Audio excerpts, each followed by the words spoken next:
Hello बच्चों, आज हम हरिहर काका कहानी को पढ़ेंगे जो कि आपकी संचयन बुक से है। और हरिहर काका कहानी के कथाकार मिथिलेश्वर हैं। वे स्वयं भी इस कहानी के पात्र हैं। यह एक कहानी मर्मस्पर्शी कहानी है। इस कहानी के माध्यम से कथाकार ने ग्रामीण पारिवारिक जीवन तथा हमारी आस्था के प्रतीक धर्म स्थलों में अपने पांव फैला रही स्वार्थ प्रवृत्ति को उजागर किया है। तो स्वार्थ के कारण ही व्यक्ति अपनों में भी पराया हो जाता है। जिस तरह हरिहर काका की स्थिति है, उसे समाज में किस प्रकार के कष्टों को सहना पड़ता है, इस कथा में इसका मर्मस्पर्शी वर्णन किया गया है।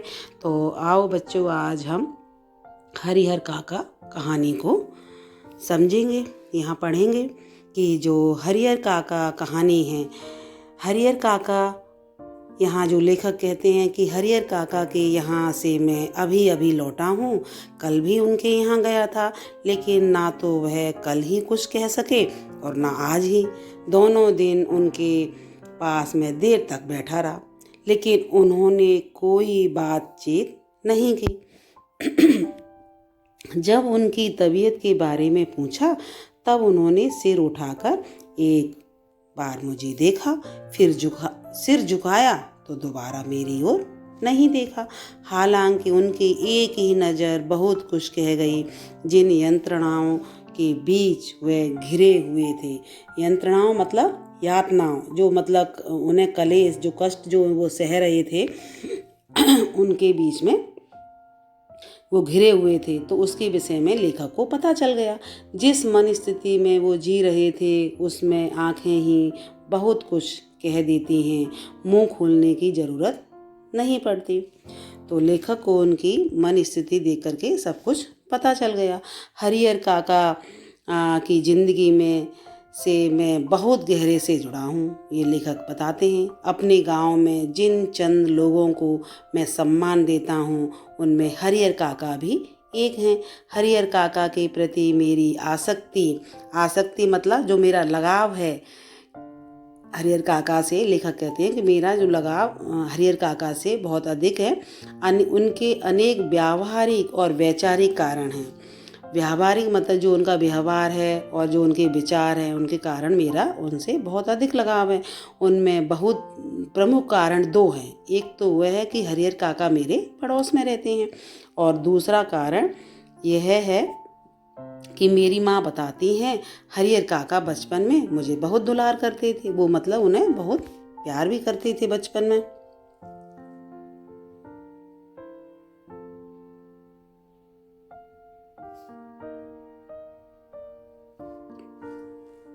अपने कंधे पर बिठाकर घुमाया करते थे। एक पिता अपने बच्चे को जितना प्यार करता है, उससे कहीं ज़्यादा प्यार हरिहर काका मुझे करते थे। और जब मैं सयाना मतलब मैं बड़ा हुआ, वयस्क हुआ, तो मेरी पहली दोस्ती हरिहर काका से हुई। काका के साथ हुई थी। हरिहर काका ने भी जैसे मुझसे दोस्ती के लिए ही इतनी उम्र तक प्रतीक्षा की थी। माँ बताती हैं कि मुझसे पहले गांव में किसी अन्य से उनकी इतनी गहरी दोस्ती नहीं हुई थी। वह मुझसे कुछ भी नहीं छिपाते थे, खूब खुलकर बातें करते थे, लेकिन फिलहाल मुझसे भी कुछ कहना उन्होंने बंद कर दिया था। उनकी इस स्थिति ने मुझे चिंतित कर दिया है, जैसे कोई नाव बीच मझधार में फंसी हो। जैसे कि बीच मझधार में जब नाव फंस जाती है, मझधार मतलब जब नाव जल में जा रही है, नदी में या किसी भी चीज़ में, तो वो बीच में फंस जाती है और उन्हें बचाने वाला कोई नहीं होता, और इसीलिए उसे मझधार में कहा गया है, भवसागर के मध्य में। उस पर सवार लोग चिल्लाकर भी अपनी रक्षा न कर सकते हों, क्योंकि उनकी चिल्लाहट दूर तक फैले सागर के बीच उठती गिरती लहरों में विलीन हो जाने के अतिरिक्त कर ही क्या सकती है। विलीन होना जाना मतलब लुप्त हो जाना। तो वो और क्या कर सकते हैं, केवल उसमें मझधार में डुबकी लगा सकते हैं। मौन होकर जल समाधि लेने के अतिरिक्त कोई दूसरा विकल्प उनके पास नहीं था। और मतलब जैसे कि उसमें वे मझधार में समाधि ले सकते थे, लेकिन उनके पास कोई दूसरा उपाय नहीं था।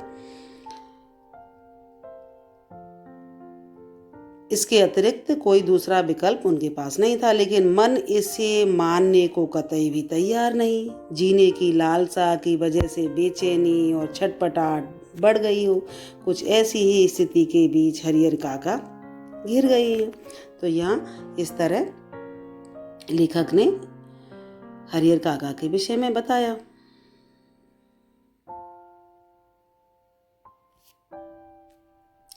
हरिहर काका के बारे में सोचता हूँ तो मुझे लगता है कि वह यह समझ नहीं पा रहे हैं कि कहें तो क्या कहें। अब कोई ऐसी बात नहीं जिसे कहकर वह हल्का हो सकें, कोई ऐसी युक्ति नहीं जिसे कहकर के वे मुक्ति पा सकें। हरिहर काका की स्थिति में मैं भी होता तो निश्चय ही इस गूंगेपन का शिकार हो जाता।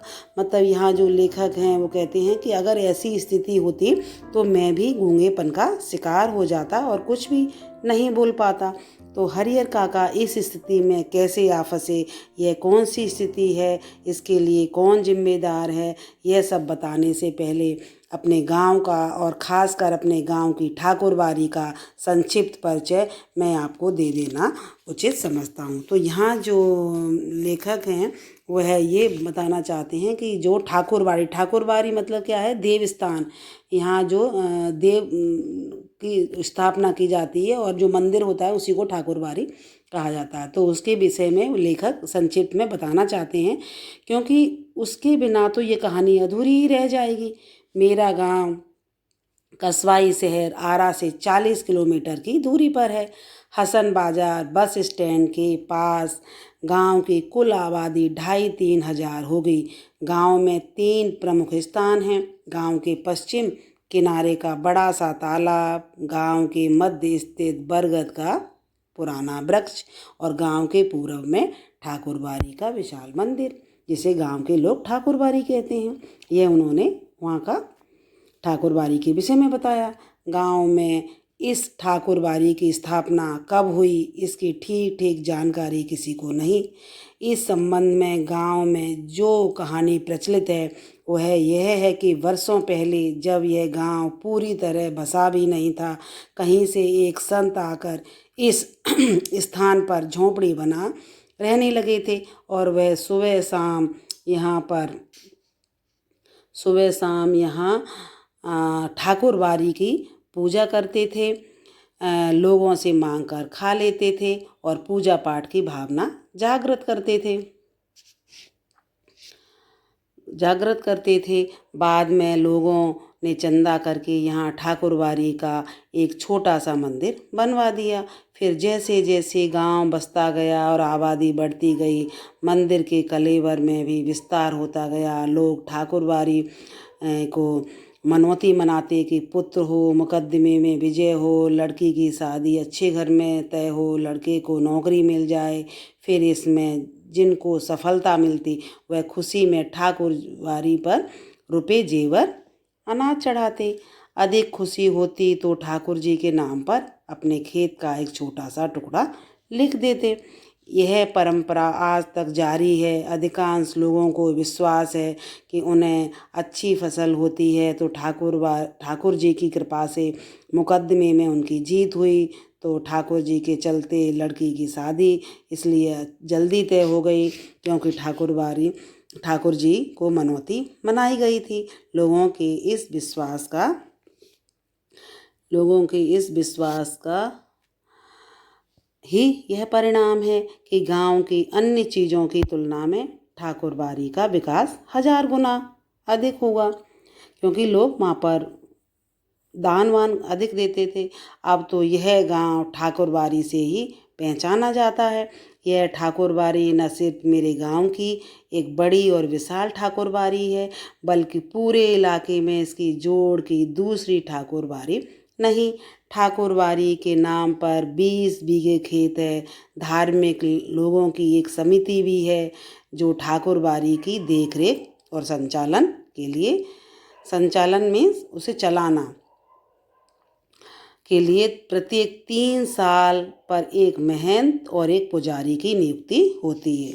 मतलब एक पुजारी और एक महंत वहाँ पर रखा जाता है उसकी रखवाली के लिए।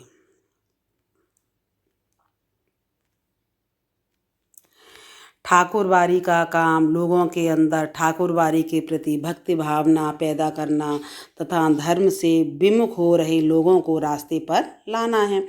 ठाकुरबारी में भजन कीर्तन की आवाज़ बराबर गूंजती रहती है। गांव जब भी बाढ़ या सूखे की चपेट में आता है, ठाकुरबारी के अहाते में तंबू लग जाता है।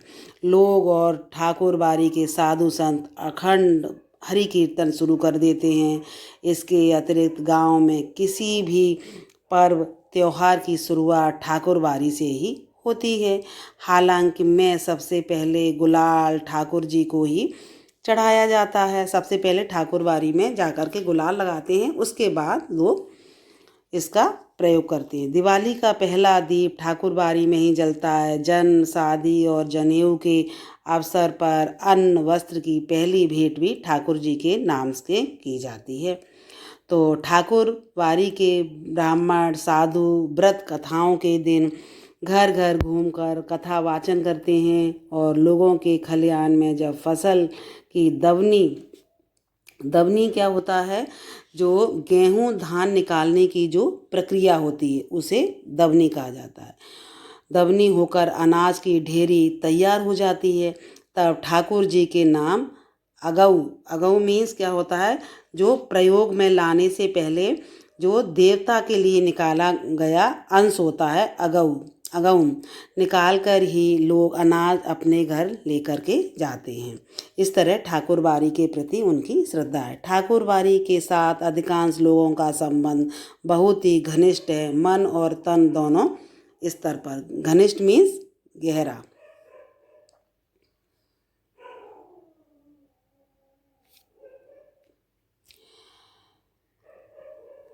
कृषि कार्य से अपना बचा हुआ समय वे ठाकुरबारी में ही बिताते हैं। ठाकुरबारी में साधु संतों का प्रवचन जो है, भाषण जो होता है, उपदेश होते हैं, सुन और ठाकुर जी का दर्शन कर वे अपना यह जीवन सार्थक मानने लगते हैं। उन्हें यह महसूस होता है कि ठाकुरबारी में प्रवेश करते ही वे पवित्र हो जाते हैं, उनके पीछे सारे पाप अपने आप खत्म हो जाते हैं। तो परिस्थिति बस इधर हरिहर काका ने ठाकुरबारी में जाना बंद कर दिया। पहले वह अक्सर ही ठाकुरबारी में जाते थे और मन बहलाने के लिए कभी कभी मैं भी ठाकुरबारी में जाता हूँ, लेखक बता रहे हैं, लेकिन वहाँ के साधु संत मुझे फूटी आंखों नहीं सुहाते। मतलब वे साधु संत लेखक को अच्छे नहीं लगते। काम धाम करने में उनकी कोई रुचि नहीं है और ठाकुर जी को भोग लगाने के नाम पर दोनों वक्त हलवा पूड़ी खाते हैं और आराम से पड़े रहते हैं। उन्हें अगर कुछ आता है तो सिर्फ केवल बातें बनाना ही आता है। हरिहर काका 4 भाई हैं, सबकी शादी हो चुकी है। हरिहर काका के अलावा सबके बाल बच्चे हैं। बड़े और छोटे भाई के लड़के काफ़ी सयाने हो गए हैं, समझदार हो गए हैं। 2 की शादियां हो गई हैं। उनमें से एक पढ़ लिख कर शहर के किसी दफ्तर में क्लर्की करने लगा है। लेकिन हरिहर काका की अपनी देह से कोई औलाद नहीं है। भाइयों में हरिहर काका का नंबर दूसरा है और औलाद के लिए उन्होंने 2 शादियां की और लंबे समय तक प्रतीक्षारत रहे, मतलब इंतजार भी किया संतान के लिए, लेकिन बिना बच्चा जने उनकी दोनों पत्नियां स्वर्ग सिधार गईं। मतलब जो उनकी पत्नियां थीं वो बिना बच्चे को जन्म दिए ही उनकी मृत्यु हो गई। लोगों ने तीसरी शादी करने की सलाह दी, लेकिन अपनी गिरती हुई उम्र और धार्मिक संस्कारों की वजह से हरिहर काका ने इनकार कर दिया। मतलब उनकी उम्र भी अधिक हो गई थी और धार्मिक संस्कारों में अधिक उनका मन था, इसलिए उन्होंने तीसरी शादी के लिए मना कर दिया। और हरिहर काका ने वह इत्मीनान और प्रेम से अपने भाइयों के परिवार के साथ रहने लगे। आगे देखिए कि आगे हरिहर काका के साथ क्या होता है। अब हरियर काका के परिवार के पास कुल 60 बीघे खेत है। प्रत्येक भाई के हिस्से में 15 बीघे खेत आया।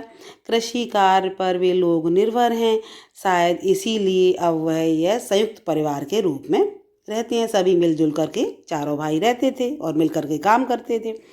हरियर काका के तीनों भाइयों ने अपनी पत्नियों को यह सीख दी थी कि हरियर काका की अच्छी तरह सेवा करें, समय पर उन्हें नाश्ता खाना दे और किसी बात की तकलीफ ना होने दें। कुछ दिनों तक वे हरियर काका की खोज खबर लेती रहीं। फिर उन्हें कौन पूछने वाला। ठहर चौका लगाकर पंखा झलते हुए अपने मर्दों को, अपने अपने पतियों को अच्छे अच्छे व्यंजन खिलाती, अच्छा खाना खिलाती। लेकिन हरियर काका के आगे तो बची खुची चीज़ें ही आती। कभी कभी तो हरियर काका को रूखा सूखा खाकर ही संतोष करना पड़ता था, क्योंकि हरियर काका का तो अपना कोई परिवार ही नहीं था और वे केवल अपने भाइयों की पत्नियों के ऊपर ही निर्भर थे कि वो ही जो खिलाएंगी वो खा लेते थे। अगर कभी हरियर काका की तबीयत खराब हो जाती तो वह मुसीबत में पड़ जाते। इतने बड़े परिवार के रहते हुए भी कोई उन्हें पानी देने वाला तक नहीं। सभी अपने कामों में मशगूल होते। तो मशगूल क्या मतलब क्या है, सभी अपने कामों में व्यस्त रहते। बच्चे या तो पढ़ लिख रहे होते या फिर धमा चौकड़ी मतलब शोर करते। मर्द खेतों पर गए रहते और औरतें हाल पूछने भी नहीं आती थीं। दालान के कमरे में अकेले पड़े हरियर काका को स्वयं उठकर अपनी ज़रूरतों की पूर्ति करनी पड़ती।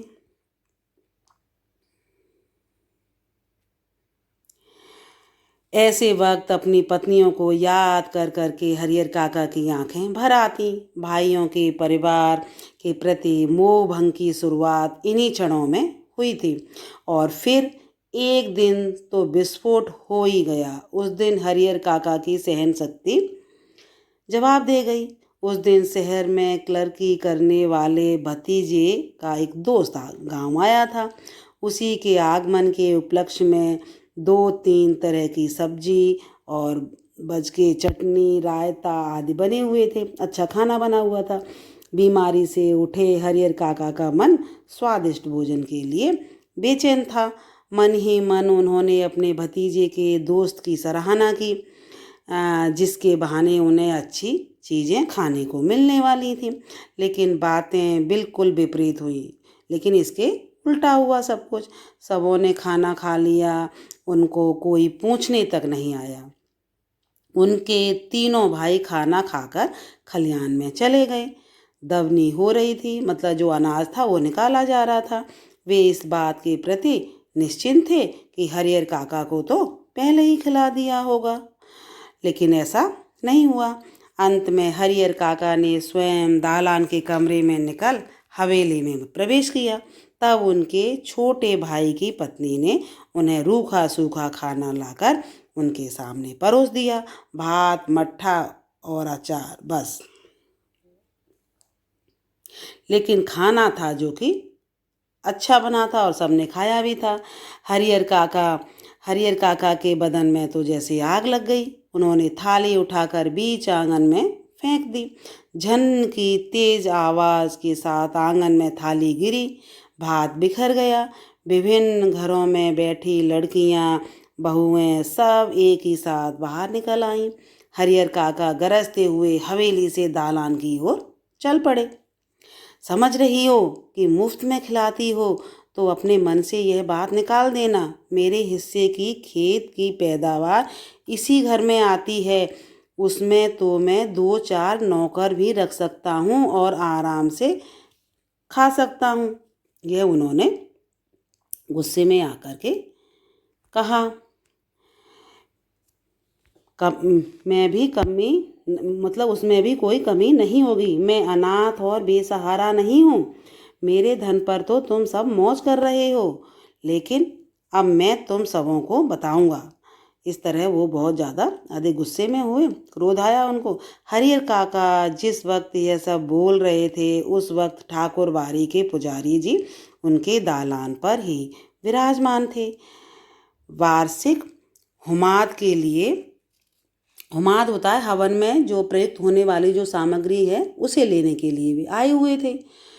वह घी और शकील लेने आए हुए थे। लौटकर हवन के लिए लौटकर उन्होंने महंत जी को विस्तार के साथ सारी बात बता दी। उनके कान खड़े हो गए, मतलब वो सतर्क हो गए कि ये तो अच्छा हुआ कि मतलब घर में उन दोनों खटपट हुई। वह दिन उन्हें बहुत शुभ महसूस होने लगा। उस दिन को उन्होंने ऐसे ही गुजर जाने देना उचित नहीं समझा। तत्क्षण टीका तिलक लगा, तत्क्षण मतलब उसी पल, तत्क्षण उसी पल टीका तिलक लगा, कंधे पर राम नामी लिखी चादर डाल ठाकुर बाड़ी से चल पड़े। संयोग अच्छा था, हरिहर के दालान तक नहीं जाना पड़ा। रास्ते में ही हरिहर काका मिल गए। गुस्से में घर से निकल वह खलियान की ओर जा रहे थे, लेकिन महंत जी ने उन्हें खलियान की ओर नहीं जाने दिया। अपने साथ ठाकुर बाड़ी पर लेते आए। फिर एकांत कमरे में उन्हें बिठा खूब प्रेम से समझाने लगे। हरिहर, यहाँ कोई किसी का नहीं है, सब माया का बंधन है। तू तो धार्मिक प्रवृत्ति का आदमी है, मैं समझ नहीं पा रहा हूँ कि तू इस बंधन में कैसे फंस गया। ईश्वर में भक्ति लगाओ, उसके सिवाय कोई तुम्हारा अपना नहीं। पत्नी, बेटे, भाई, बंधु सब स्वार्थ के साथी हैं। जिस दिन उन्हें लगेगा कि तुमसे उनका स्वार्थ सधने वाला नहीं, उस दिन वे तुम्हें पूछेंगे तक नहीं। इसीलिए ज्ञानी संत महात्मा ईश्वर के सिवाय किसी और में प्रेम नहीं लगाते। तुम्हारे हिस्से में 15 बीघे खेत है, उसी के चलते तुम्हारे भाई के परिवार तुम्हें पकड़े हुए हैं। तुम एक दिन कहकर तो देख लो कि अपना खेत उन्हें न देकर दूसरे को लिख दोगे, वह तुमसे बोलना बंद कर देंगे और खून का रिश्ता खत्म हो जाएगा। तुम्हारे भले के लिए मैं बहुत दिनों से सोच रहा था, लेकिन संकोचवश नहीं कह पा रहा था। आज कह देता हूँ, तुम अपने हिस्से का खेत ठाकुर जी के नाम पर लिख दो। सीधे बैकुंठ जाओ को प्राप्त करोगे और तीनों लोकों में तुम्हारी कीर्ति जगमगा उठेगी। तुम्हारा मतलब चारों तरफ यश हो जाएगा अगर तुम खेत को ठाकुर बाड़ी के नाम कर दोगे। तो इस तरह जो महंत हैं वो चिकनी चुपड़ी बातें लगा करके उन्हें बहला फुसला रहे हैं। जब तक चांद सूरज रहेंगे तब तक लोग तुम्हें याद करेंगे। ठाकुर जी के नाम पर जमीन लिख देना तुम्हारे जीवन का महादान होगा। साधु संत तुम्हारे पांव पखारेंगे, सभी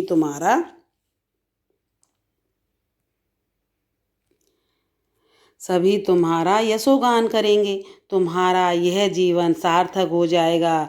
अपने शेष जिंदगी तुम इसी ठाकुर बाड़ी में गुजारना। लेकिन मतलब वो कहते हैं कि ठाकुर बाड़ी के नाम अपनी 15 बीघा ज़मीन कर दोगे, फिर आप ठाकुर बाड़ी में ही अपना जीवन गुजारना। तुम्हें किसी चीज़ की कमी नहीं होगी। एक मांगोगे तो 4 हाजिर की जाएंगी। हम तुम्हें सिर आँखों पर बिठाकर रखेंगे। ठाकुर जी के साथ साथ तुम्हारी आरती भी लगाएंगे। भाई का परिवार तुम्हारे लिए कुछ नहीं करेगा। पता नहीं पूर्व जन्म में तुमने कौन सा पाप किया था कि तुम्हारी दोनों पत्नियां अकाल मृत्यु को प्राप्त हो गईं, मतलब समय से पहले उनकी मृत्यु हो गई। तुमने औलाद का मुंह तक नहीं देखा। अपना यह जन्म तुम अकारथ, मतलब ये जो जन्म है उसे बेकार मत जाने दो। ईश्वर को 1 भर दोगे तो 10 भर पाओगे। अगर तुम ठाकुर बाड़ी के 15 बीघा खेत जमीन कर दोगे तो तुम्हें 10 गुना मिलेगा। मैं अपने लिए तो तुमसे मांग नहीं रहा, तुम्हारा यह लोक और परलोक दोनों बन जाएं, इसकी राह मैं तुम्हें बता रहा हूँ। तो इस तरह महंत जी चिकनी चुपड़ी बातें हरिहर काका को लगा रहे हैं। हरिहर देर तक महंत जी की बातें सुनते रहे। महंत जी की बातें उनके मन में बैठती जा रही थीं। ठीक ही तो कह रहे हैं महंत जी, कौन किसका है। 15 बीघे खेत की फसल भाइयों के परिवार को दे देते हैं, तब तो कोई पूछता नहीं। अगर कुछ ना दें तब क्या हालत होगी उनके जीवन में। तो यह स्थिति है। मरने के बाद कोई उन्हें याद करेगा, सीधे सीधे उनके खेत हड़प जाएंगे, ठाकुर जी के नाम लिख देंगे तो पुश्तों तक लोग उन्हें याद करेंगे। मतलब अगर भाइयों को दे देंगे तो कौन उनको याद करेगा, कोई भी नहीं। लेकिन अगर ठाकुर जी को अगर वो खेत दे देंगे तो पुश्तों तक, मतलब उनकी पीढ़ियों तक उन्हें याद किया जाएगा। अब तक के जीवन में तो ईश्वर के लिए उन्होंने कुछ नहीं किया, अंतिम समय तो यह बड़ा पुण्य कमा लें। लेकिन यह सोचते हुए भी हरिहर काका का मुंह खुल नहीं पा रहा था, वो कुछ बोल नहीं पा रहे थे। भाई का परिवार तो अपना ही होता है, उनको ना देकर ठाकुर बारी में देना उनके साथ धोखा और विश्वासघात होगा। इस तरह के विचार भी उनके मन में आ रहे थे। अपनी बात समाप्त कर महंत जी प्रतिक्रिया जानने के लिए हरिहर की ओर देखने लगे। उन्होंने मुंह से तो कुछ नहीं कहा, लेकिन उनके चेहरे के परिवर्तित भाव महंत जी की अनुभवी आंखों से छिपे न रह सके। अपनी सफलता पर महंत जी को बहुत खुशी हुई। जब उन्हें एहसास हुआ कि उनके चेहरे से कुछ ऐसे भाव झलक रहे हैं कि वो मेरी बातों से संतुष्ट हैं, उन्होंने सही जगह वार किया है।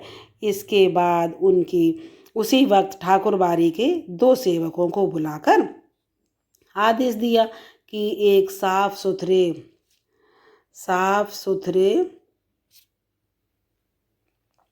कमरे में पलंग पर बिस्तरा लगाकर उनके आराम का इंतजाम करें। फिर तो महंत जी के कहने में जितना समय लगा था उससे कम समय में ही सेवकों ने हरिहर काका के मना करने के बावजूद भी उन्हें एक सुंदर कमरे में पलंग पर जा लटाया। मतलब उससे भी कम समय में उन सेवकों ने, जो साधु थे ठाकुर बारी के, उन्होंने ये काम कर दिया, पलंग बिछा दिया हरिहर काका के लिए। महंत जी उन्होंने पुजारी जी को यह समझा दिया कि हरिहर के लिए विशेष रूप से भोजन की व्यवस्था करें। और हरिहर काका को महंत जी एक विशेष उद्देश्य से लेके आए थे। मतलब वो चाहते थे कि जो 15 बीघा जमीन है वो ठाकुर बारी के नाम हो जाए। इसीलिए ठाकुर बारी में चहल पहल शुरू हो गई। इधर शाम को हरिहर काका के भाई जब खलिहान से लौटे तब उन्हें इस दुर्घटना का पता चला। पहले तो अपनी पत्नियों पर भी खूब बरसे, मतलब उन्हें काफ़ी सुनाया। फिर एक जगह बैठकर चिंता मग्न हो गए। हालांकि गांव के किसी व्यक्ति ने भी उनसे कुछ नहीं कहा था। महंत जी ने हरिहर काका को क्या क्या समझाया है इसकी भी जानकारी उन्हें नहीं थी, लेकिन इसके बावजूद उनका मन शंकालु और बेचैन था। मतलब मन में एक शंका थी और एक बेचैन, मतलब व्याकुलता भी थी। दरअसल बहुत सारी बातें ऐसी होती हैं जिनकी जानकारी बिना बताए ही लोगों को मिल जाती है। शाम गहराते गहराते हरिहर काका के तीनों भाई ठाकुर बारी पहुँचे। उन्होंने हरिहर काका को वापस घर चलने के लिए कहा। इससे पहले कि हरिहर काका कुछ कहते, महंत जी बीच में ही आ गए। आज हरिहर को यहीं रहने दो, बीमारी से उठा है, इसका मन अशांत है, ईश्वर के दरबार में रहेगा तो शांति मिलेगी। लेकिन उनके भाई उन्हें घर ले चलने के लिए जिद करने लगे। इस पर ठाकुर बारी के साधु संत उन्हें समझाने लगे। वहाँ उपस्थित गांव के लोगों ने भी कहा कि एक रात ठाकुर बारी में रह जाएंगे तो क्या हो जाएगा। अंततः भाइयों को निराश वहाँ से लौटना पड़ा।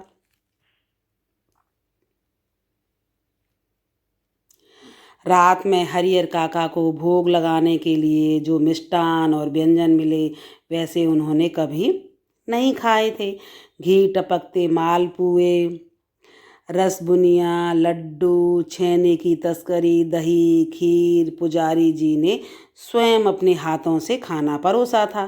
पास में बैठे महंत जी धर्म चर्चा से मन में शांति पहुंचा रहे थे और एक ही रात में ठाकुर बारी में जो सुख शांति और संतोष पाया वह अपने अब तक के जीवन में उन्होंने नहीं पाया था। हरिहर काका ने इतना अच्छा खाना मिला जो उन्होंने कभी नहीं खाया था। अच्छे से उनको काफ़ी कुछ सत्संग भी सुनने को मिला।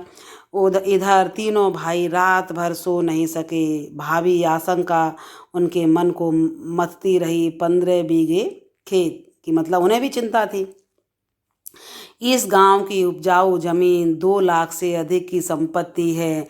अगर हाथ से निकल गई तो फिर वह कहीं के ना रहेंगे। इस तरह के उनके मन में, भाइयों के मन में विचार आ रहे थे।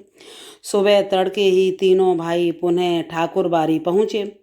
हरियर काका के पांव पकड़ रोने लगे। अपनी पत्नियों की गलती के लिए माफ़ी मांगी तथा उन्हें दंड देने की बात कही।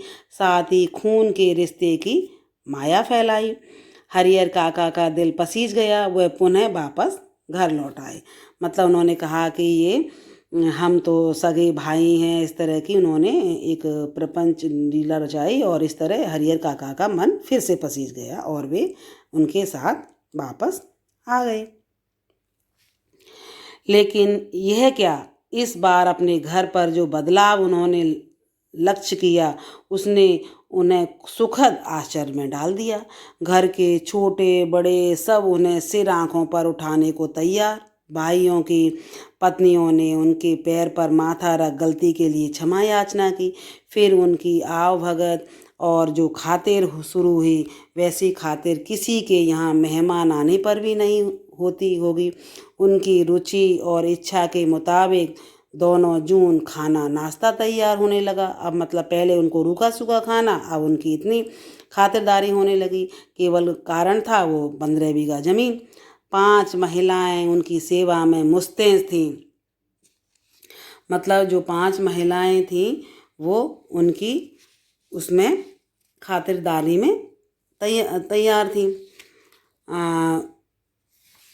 मतलब 3 भाइयों की पत्नियां और 2 उनकी बहुएं। हरियर काका आराम से दालान में पड़े रहते। जिस किसी चीज़ की इच्छा होती आवाज़ लगाते ही हाजिर। वे समझ गए थे कि यह सब महंत जी के चलते ही हो रहा है। उन्हें ऐसा लगा कि ये सब जो कार्य हो रहा है वो महंत जी के चलते हो रहा है। इसलिए महंत जी के प्रति उनके मन में आदर और श्रद्धा के भाव निरंतर बढ़ते ही जा रहे थे। बहुत बार ऐसा होता है कि बिना किसी के कुछ बताए गांव के लोग असली तथ्य से स्वयं वाकिफ हो जाते हैं। हरियर काका की इस घटना के साथ ऐसा ही हुआ। दरअसल लोगों की जुबान से घटनाओं की जुबान ज़्यादा पैनी और असरदार होती है। घटनाएं स्वयं ही बहुत कुछ कह देती हैं। मतलब जो भी कुछ हो रहा था सबको पता चल रहा था कि जो भी, जैसे अब महंत है जो महंत प्रपंच रचा रहा है, षड्यंत्र रच रहा है, या घर वाले जो षड्यंत्र रच रहे हैं, तो आखिर ये किस लिए हो रहा है ये गांव वालों को भी पता था। लोगों के कहने की ज़रूरत नहीं पड़ती। ना तो गांव के लोगों से महंत जी ने ही कुछ कहा था और ना हरियर काका ने भाइयों ने ही। उसके बावजूद गांव के लोग सच्चाई से अवगत हो गए थे। फिर तो गांव की बैठकों में बातों का जो सिलसिला चल निकला उसका कहीं कोई अंत नहीं। हर जगह उन्हीं का प्रसंग शुरू। कुछ लोग कहते कि हरियर को अपनी ज़मीन ठाकुर जी के नाम लिख देनी चाहिए, इससे उत्तम और कुछ नहीं। इससे कीर्ति भी अचल बनी रहती है। और इसके विपरीत कुछ लोगों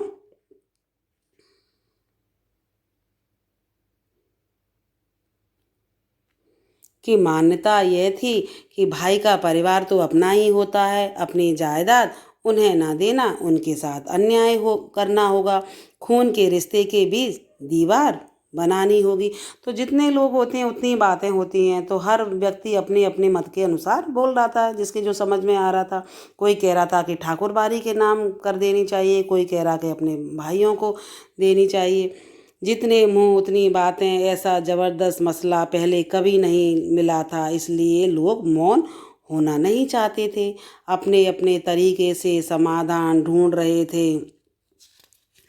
अपने अपने तरीके से समाधान ढूंढ रहे थे और प्रतीक्षा कर रहे थे कि कुछ घटित हो। हालांकि इसी क्रम में बातें गर्माहट भरी भी होने लगी थी। लोग प्रत्यक्ष और परोक्ष रूप से 2 वर्गों में बंटने लगे थे।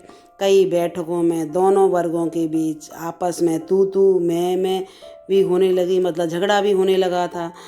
एक वर्ग के लोग चाहते थे कि हरिहर अपने हिस्से की ज़मीन ठाकुर जी के नाम लिख दे। तब यह ठाकुरबारी न सिर्फ इलाके की ही सबसे बड़ी ठाकुरबारी होगी, बल्कि पूरे राज्य में इसका मुकाबला कोई दूसरी ठाकुरबारी नहीं कर सकेगी। इस तरह की लोगों की धारणा थी। इस वर्ग के लोग धार्मिक संस्कारों के लोग हैं और साथ ही किसी न किसी रूप में ठाकुरबारी से जुड़े हैं। असल में सुबह शाम जब ठाकुर जी को भोग लगाया जाता है, तब साधु संतों के साथ गांव के कुछ पेटू और चटोर किस्म के लोग प्रसाद पाने के लिए वहाँ जुट जाते हैं। वे लोग इसी वर्ग के हिमायती हैं। दूसरे वर्ग में गांव के प्रगतिशील विचार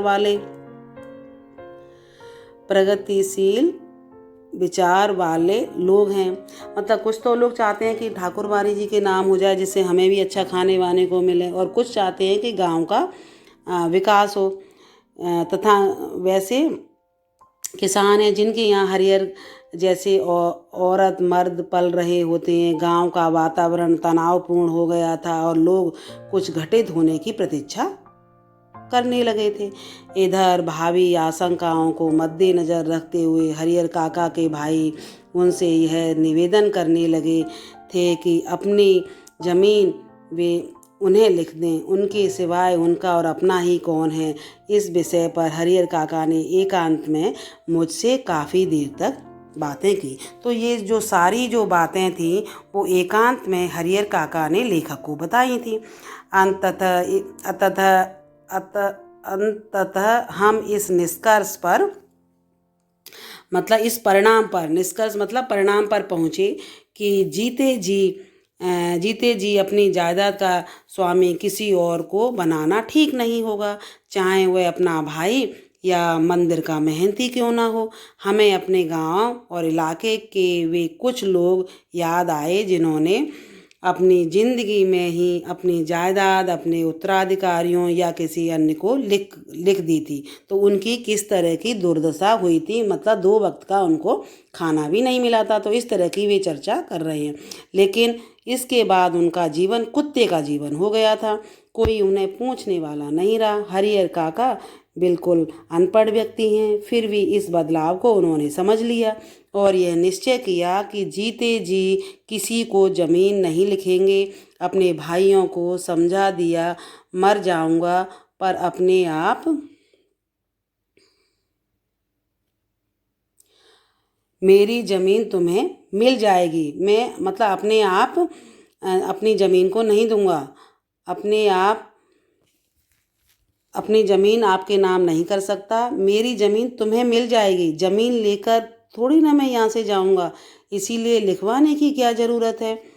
उधर महंत जी भी हरिहर काका की टोह में रहने लगे और जहाँ कहीं एकांत पाते कह उठते, विलम्ब ना करो हरिहर, शुभ काम में देर नहीं करते। चलकर ठाकुर जी के नाम ज़मीन बय कर दो। बय मतलब वसीयत कर दो। फिर पूरी जिंदगी ठाकुरबारी में राज करो। मरोगे तो तुम्हारी आत्मा को ले जाने के लिए स्वर्ग से विमान आएगा, देवलोक को आप प्राप्त होंगे। इस तरह उन्होंने कहा। लेकिन हरिहर काका ना हाँ कहते और ना कहते। ना कहकर वे महंत जी को दुखी नहीं करना चाहते थे, क्योंकि भाई के परिवार से जो सुख सुविधाएं उन्हें मिल रही थी वे महंत जी की कृपा से ही हैं। और हाँ तो उन्हें कहना है नहीं, क्योंकि अपनी ज़िंदगी में अपनी ज़मीन उन्हें किसी को नहीं लिखनी है। इस मुद्दे पर वे जागरूक हो गए, मतलब वे सचेत हो गए थे कि मुझे जीते जी अपनी ज़मीन किसी के नाम नहीं करनी। पर बीतते समय के अनुसार महंत जी की चिंताएं बढ़ती जा रही थी। जल में फंसी चिड़िया पकड़ से बाहर हो गई थी। महंत जी इस बात को सह नहीं पा रहे थे। महंत जी को लग रहा था कि हरिहर धर्म संकट में पड़ गया है। मतलब वो खेत के विषय में कुछ सोच ही नहीं रहे, ना कभी इधर तो कभी उधर, कभी भाइयों के प्रति उनका मन जा रहा है। एक ओर वह चाहता है कि ठाकुर जी को लिख दूं, किंतु दूसरी ओर भाई के परिवार के माया मोह में बन जाता है। इस स्थिति में हरिहर का अपहरण कर जबरदस्ती उससे लिखवाने के अतिरिक्त दूसरा कोई विकल्प नहीं है। बाद में हरिहर स्वयं राजी हो जाएगा। इस तरह की वो मतलब उसे अपहरण करने की जो महंत है वो योजना बनाने लगे। अब महंत जी लड़ाकू और दबंग प्रकृति के आदमी हैं, मतलब वो लड़ने को भी तैयार हैं और एक दबंगपना भी अपना दिखा रहे हैं, मतलब जो डेंजरस जैसी स्थिति अपनी दिखाने को तैयार हैं। अपनी रोज योजना को कार्य रूप में परिणत करने के लिए वह जी जान से जुट गए। हालांकि यह सब गोपनीयता का निर्वाह करते हुए ही वह कर रहे थे। हरिहर काका के भाइयों को इसकी भनक नहीं थी। बात अभी हाल ही की है कि आधी रात के आसपास ठाकुरबाड़ी के साधु संत और उनके पक्षधर भाला गड़ासा बंदूक से लैस एकाएक हरिहर काका के दालान पर आ धमके। मतलब ये इस तरह के हथियार, भाला गड़ासा और बंदूक हथियार लेकर के वे उसके दालान में आ धमके। हरिहर काका का भाई के इस अप्रत्याशित, जो मतलब जिसके विषय में कभी सोचा ही नहीं था, ये आकस्मिक घटना जो हुई थी, हमले के लिए तैयार नहीं थे वे। इससे पहले कि वे जवाबी कार्रवाई करें और गुहार लगाकर अपने लोगों को जुटाएं, तब तक आक्रमणकारी उनको पीठ पर लाद कर चंपत हो गए। अब हरिहर काका को वो पीठ पर लाद करके ले गए। गांव में किसी ने ऐसी घटना नहीं देखी थी, ना सुनी थी कि सारा गांव जाग गया और शुभ चिंतक तो उनके यहाँ जुटने लगे, लेकिन अन्य लोग उन्हें दालान और मकान की छतों पर जमा होकर आहट लेने और बातचीत करने लगे। हरिहर काका के भाई लोगों के साथ उन्हें ढूंढने निकले। उन्हें लगा कि यह महंत का ही काम है। वे मय दल बल ठाकुरबाड़ी जा पहुँचे। वहाँ खामोशी और शांति नजर आई। रोज की भांति ठाकुरबाड़ी का मुख्य फाटक जो बंद था। वातावरण में रात का सन्नाटा और सूनापन व्याप्त मिला। उन्हें लगा यह काम महंत का नहीं हो सकता, बाहर के डाकुओं का ये काम हो सकता है। उन्होंने इस तरह का भाइयों ने अंदाज़ा लगाया। वे तो हर जाने की मोटी रकम लेकर ही हरिहर काका को मुक्त करेंगे। अब वो ले ही गए हैं डाकू, तो वो तो मोटी रकम लेकर के ही उनको छोड़ेंगे। खोज में निकले लोग किसी दूसरी दिशा की ओर प्रस्थान करते कि इसी समय ठाकुरबाड़ी के अंदर से बातचीत करने की सम्मिलित किंतु धीमी आवाज़ सुनाई पड़ी। मतलब समूह में कोई बात कर रहा है, इस तरह की आवाज़ धीमी स्वर में सुनाई पड़ी बाहर। सबके कान खड़े हो गए, सभी सचेत हो गए। उन्हें यकीन हो गया कि हरिहर काका इसी में हैं। अब क्या सोचना, वे ठाकुरबाड़ी का फाटक पीटने लगे। तो इस तरह वे मतलब उन्होंने उसको फाटक को पीटने लगे। आगे क्या हुआ ये हम दूसरे भाग में देखेंगे, क्योंकि ये पाठ बहुत बड़ा है और ये कहानी जो है हरिहर काका की वो आपको इजीली समझ में आ गई होगी। आगे हम इसका दूसरा पार्ट तुरंत भेजेंगे। धन्यवाद।